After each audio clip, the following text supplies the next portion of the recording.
Nice to meet you. Well, welcome to my den. This is my office. Again, thank you so much, Dom, for doing this, because it's pretty special to be that close to the action. Really. Cool. So, people, this is the interview with Dom Beken, and we're very glad. I'm very glad to have him here with me at this keyboard setup. And so, welcome to Stuttgart. Thank you. And I've read some raving reviews about the tour so far. How have you liked it so far? It's been amazing, yeah, and the crowds have been fantastic. Yeah, it's been really good. But better than we expected, because we think we kind of approached this like we're a new band. You know, this is a totally new band. So it's kind of quite although it's a big production, it's, you know, we're still treating it like we're new guys on the block a little bit. Obviously, everybody knows Nick and Gary and Guy, but you know, we're very much, it's a new venture, so we wanted to see if people would like it, and if we could manage it.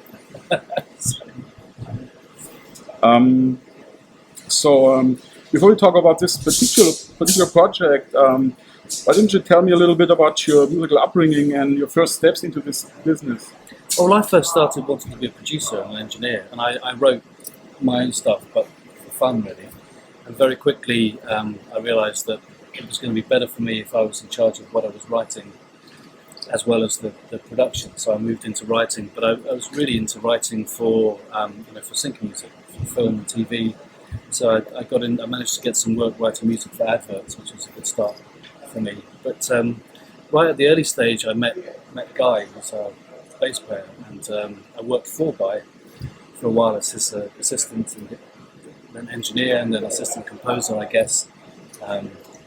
And we wrote some stuff together, and Guy was doing a lot of scoring at the time as well, TV and film scoring, and we did things like Spaced together. I worked with Guy on that, and that was a nice place for me to kind of spring off and be a composer and producer. I'm not really a session keyboard player, you know, but sort of part of the Pink Floyd family through Guy and through knowing Rick, and so one thing's led to another, and I got invited to do this at the end. So actually, you almost answered my next question, because I was going to ask, how did you get this particular gig?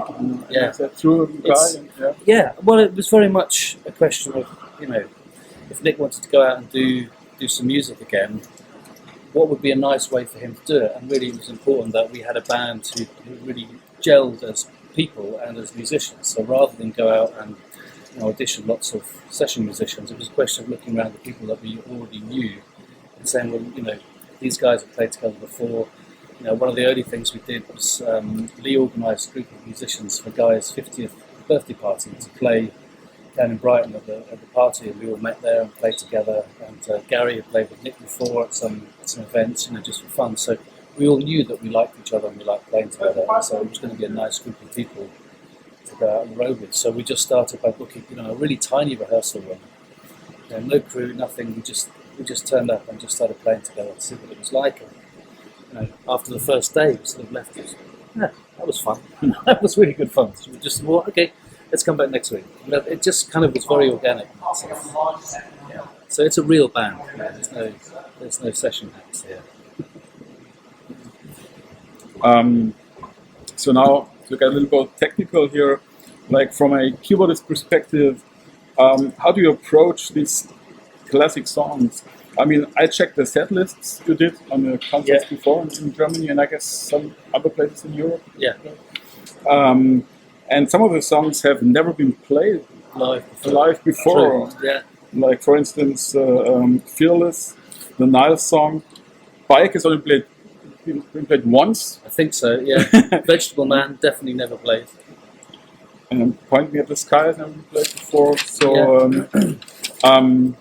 how do you approach these songs? It's, you know, I don't think it's going too far to say that when these were originally recorded and performed, you know, the technology then wasn't as good as the technology is now. So the idea wasn't to try and recreate exactly what's on those records. For a start, you know, if you want to hear that, there's plenty of tribute bands who are studying these records meticulously and trying to copy every single sound perfectly as it was. It was more really, you know, having known Rick and obviously Nick having been in the band for so long, and Guy having worked with Pink Floyd for so long, but we wanted to just take these as great songs and play them with the technology we have now with the great PA system we have now, and with more reliable keyboards, more reliable guitar amps, more reliable effects, so the songs sound, if possible, even better, and sound like a band playing, sound like we're playing them now.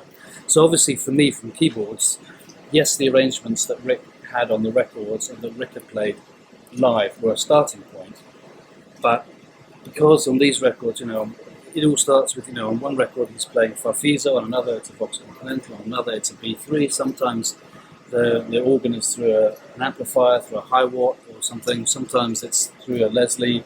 There was no way with a tour like this that I was going to take 3 organs and synthesizers and pianos and and spoken word samples and wind, all those kind of things. We just couldn't fit, and I couldn't physically get around them. So it kind of all started by deciding to bring the C2D, because it does all 3 organs, and you can switch in and out of Leslie or speaker emulations. And then for the synthesizer side of things, the idea of bringing a VC or something was just crazy. I didn't want to be patching on stage, so this is why I chose the Moog, the Sub 37. It's got plenty of stuff to interact with. It's very immediate, and it does similar kinds of sounds. And then everything else is for pianos and strings and choirs, those kind of and other synthesizers. I'm using some plug-in synths as well. But everything, obviously, there's plenty of outboards just to kind of dirty stuff up, so I can get really quick hands-on effects as well. And then main stage, we decided to go with this because I looked into building, an analog matrix somehow, so that everything could be mixed, so that I could get access to plug everything into everything else. Because there's a lot of improvisation in the show. We really play it like a band. I didn't want to be set with set patches, but it worked out in the end. The easiest way to do it was to use Mainstage, the mixer in Mainstage, like a huge router, basically. So that's what effectively it does. It's just a big router, and it changes the patches. So what you didn't do is you didn't sample any of the original sounds and No. play them back. So No. so you're going for an approximation of sorts, right? Yeah, or an improvement. Yeah. There's no way to sample anything or have anything on playback because we play everything like a band. There's no playback from here. Okay. There are samples, there are short samples. We open the show, and I'm sure everybody's seen the YouTube clips, so we open the show with a sample from an interview with Pink Floyd. Mm-hmm. And you get the sound of wind and seagulls and things like that. So those are from, the wind and the seagulls on Green is the Colour, those are from the original multitracks. But as far as any musical parts go, they're all played live. They have to be, because every show is different. And Nick is such a laid-back drummer. The way he approaches the groove and the beat, as a member of the rhythm section, really, I need to be just really sitting in with him. That's why I sit, here, right next to Nick. So we've got eye contact all the time, so we can really sit on that heartbeat that he plays. So that's the reason the rig is like it is. Yeah. So you employ a mix of, as you said, of virtual sounds, Yeah. coming out of the main stage and hardware. Yeah. And it's It's a hybrid. It's a hybrid, exactly. So it's one analog, which is the Moog, right? Yeah. And the rest are digital. These 3 Moog pedals are, I effectively use them like they're an extra piece of modular gear. Mm-hmm. And then these Echo Sexes from Gurus are basically reproductions, analog reproductions of the original Vincent Echo rec that Rick and David both used a lot. And I've got a few different flavors. This one, they really kindly modified for me, so it's 100% wet output. And then the 2 T7E, which isn't out yet, I don't think, it's coming soon. But this one has 4 heads, like the original Vincent. Mm-hmm. And then I have a standard Echo Sex 3, and both of these are tap tempo units, so that I can make sure they're in time with the band. Okay. So every night we play it a little bit differently. Okay. So before you give us a little bit of an impression of how this great setup sounds, I wanted to ask were the people in the band, like you and Guy and the others, were they involved in the selection process of the songs, or was this solely done by No, very much by committee. Yeah. Okay. Very much by committee, chaired by Nick. Okay. Okay. Yeah. Yeah. No, I'd say it all works really, really like a band. Although, I guess Nick's the band leader, but yeah, no, we work really well, really closely together on it. Yeah. Yeah. So if you will, why don't you do a bit of a... Show you. What can I show you? What can I show you? What's interesting? Something like... I can show you. It's quite nice how these work, in the sense that I've got two pedals down here, which feeds two separate effects chains. So one is at guitar level, so that I can use the wah pedal down here, which is great on certain things. So I can run.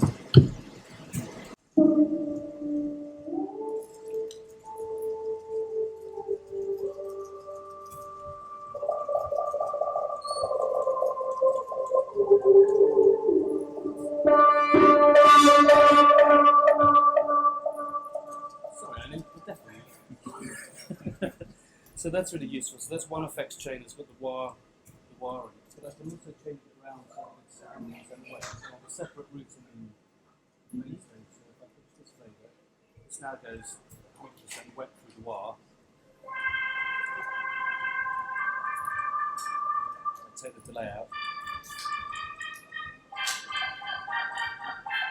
It's really nice though for the beginning of what song is it? Which one is it? Let There Be More Light. So there's a kind of a wah-wah organ part. I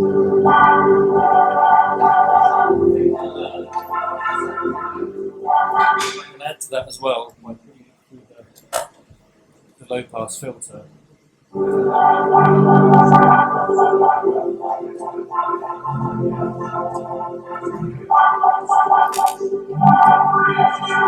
I can add some effect onto that as well.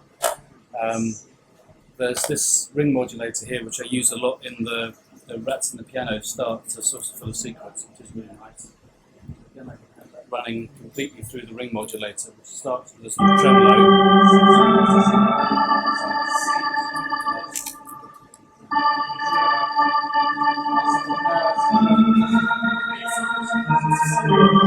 Then it goes into adding its own harmonics on top.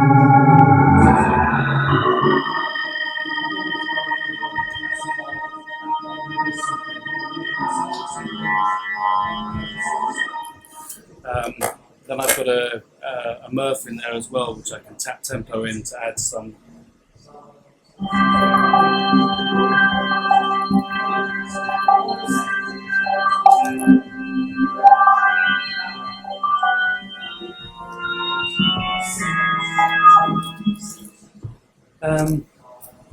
Yeah, and these the echo sets I use a lot just to get kind of really crazy sound, especially on separate controls for the start of the sun, for the heart of the sun. Gary's got an echo set too as well, so he's also making these kind of crazy Binzel sound effects, and I'm doing a similar thing behind with these. So it's really useful. It's always very, very dynamic and very flexible throughout the show. So I just play with them differently. Some nights I might not use these two at all because somebody else is playing something similar. Sometimes somebody's playing something I think, actually this would really work in here, and I can throw those in. So yeah, it's nice. And then this area here really is just for pianos and add some various sounds. So this will be doing anything from the backup machine's got no fuses.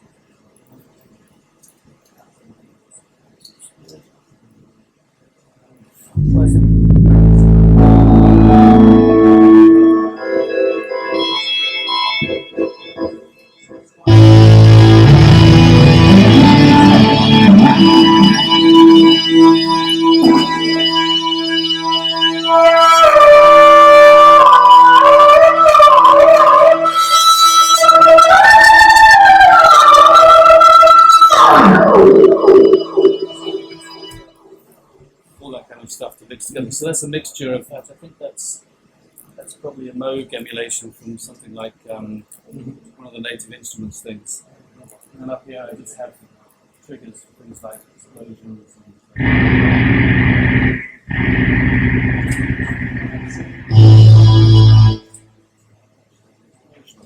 oh no, different one.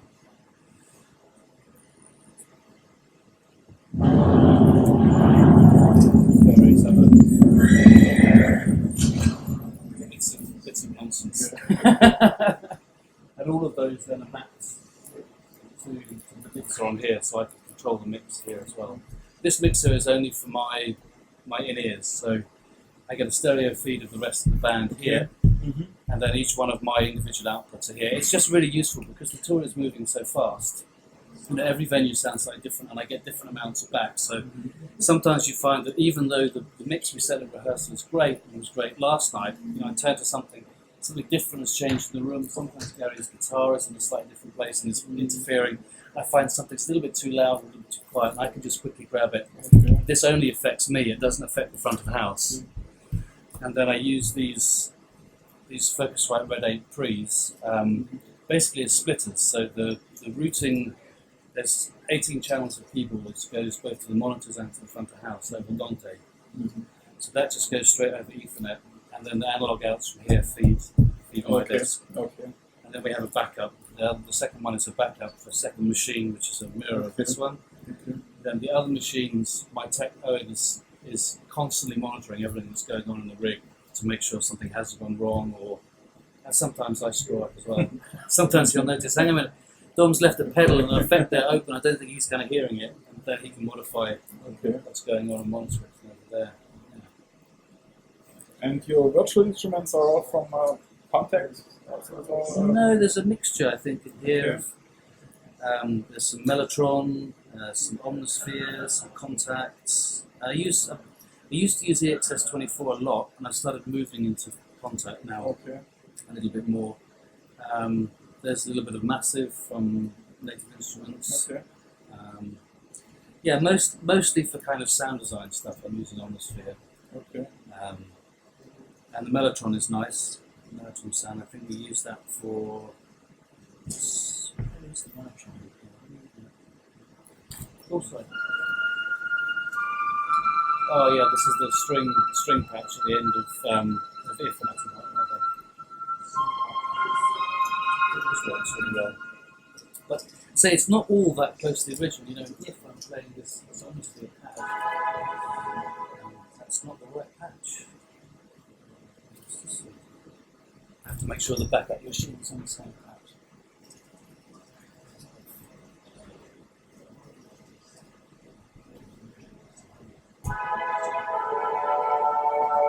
Oh, you're gonna have to have a look at that. Something's gone wrong. Shouldn't be playing that.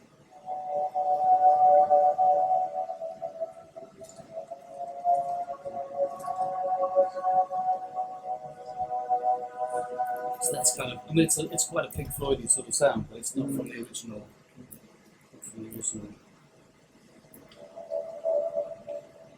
Curious. Let's have a look at that. Interesting. The set list, does it change from venue to venue? Not so far, but it will do. It will do. We're working on some arrangements for some new songs, so it will kind of expand and contract a little bit. I mean, the main thing at the moment is the set list as it is so improvised. I mean, playing certain controls for Heart of the Sun. Sometimes it's 8 minutes, sometimes it's 14 minutes. It just depends on the crowd. You know, it depends on the reaction. If they're enjoying it, you know, we kind of feel the vibe from them. There are many die-hard fans there. They're already hanging out at the venue. Yeah, definitely. This is the thing. They probably know the songs better than we do. I mean, there are some nice things in the set which I think are worth looking at. So in that song, in Set the Controls, we were able to. Let me just change this one as well. Very good working for that. Never could work out on the record in between each sung line, it's playing. There's a vibraphone part going on. But if you watch the live at Pompeii, it's all. So luckily, when we do the show tonight, I can do a little bit of both. So it's kind of both versions are mixed together, along with kind of all these effects and pads. So I'll have, you know.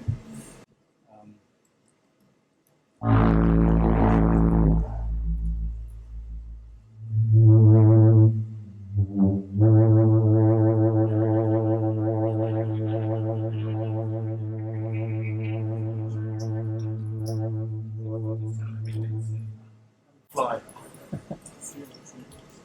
That makes it so much more interesting, I think, both for you and for the audience. Yeah. It's a very busy show from my point of view. You know, and usually in Pink Floyd shows, at some point, you know, every member of the band gets a chance to go off and use the toilet, have a glass of wine, and sit down for a minute. Not in this show. Not in this show. It's full on from the start of the first song to the end of the last one, which is great. Yeah.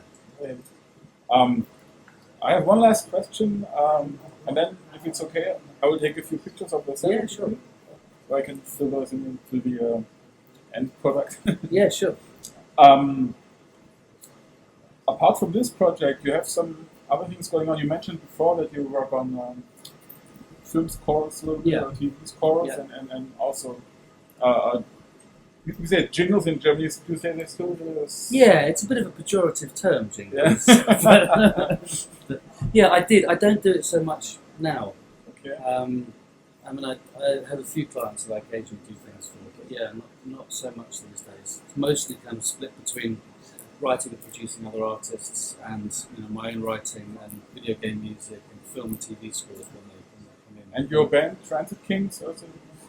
Transit Kings hasn't done anything for a while, so that was me with Alex Patterson, Guy Pratt and Jimmy Courtin, and Jimmy really isn't doing music anymore, so I think that was a one album thing. And Alex and I did quite a few albums with High Frequency Bandwidth, which just the two of us, and that was great. And we did some really nice video game scores together for a few games in BOT. Okay. And I'm seeing Alex next week in London.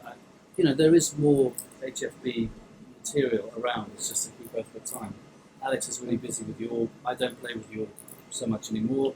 Okay. So, yeah, it's all kind of sort of.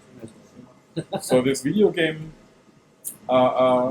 thing is, I suppose, pretty interesting, and well, things that comes up more and more. I suppose, right? It's really nice working with them. I work a lot with a video game company which I set up together with Martijn van den Mullen.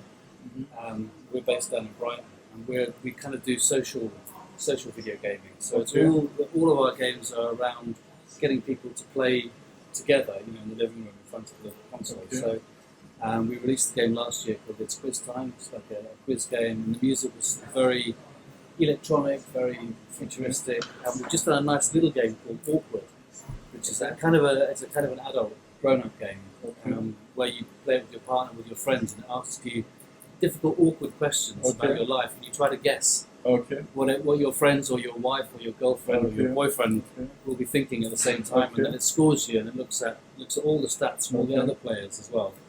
And that's got kind of quite an interesting score. It's sort of almost a bit Nick Cavey, and it's kind of a lot of surf guitar and live drums and stuff. Is that a computer-based game, or is it also on smartphones? It's on console. It's a console game. Yeah, it's a console game with, and you control it with your smartphone. And the same for Quiz Time. Yeah, they're all console games on PlayStation, Nintendo Switch, and Xbox.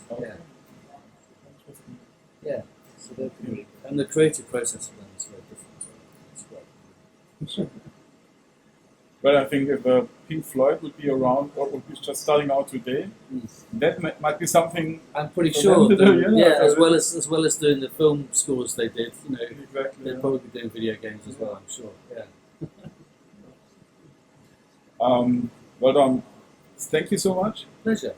It was just awesome to get the chance to see all this and all this on such short notice. And cool. Well, thank you for being available. I said we're moving really fast. So just when can we grab half an hour when they're not tuning the PA or doing line check or fixing problems? So today worked out great. Okay, great. Well, cool. Thanks again. Thanks very much. Thank you. Beautiful hall, Stuttgart. It's amazing. Okay. Yeah, it reminds me a bit of the Queen Elizabeth Hall in London. Yeah. It's a really nice shape.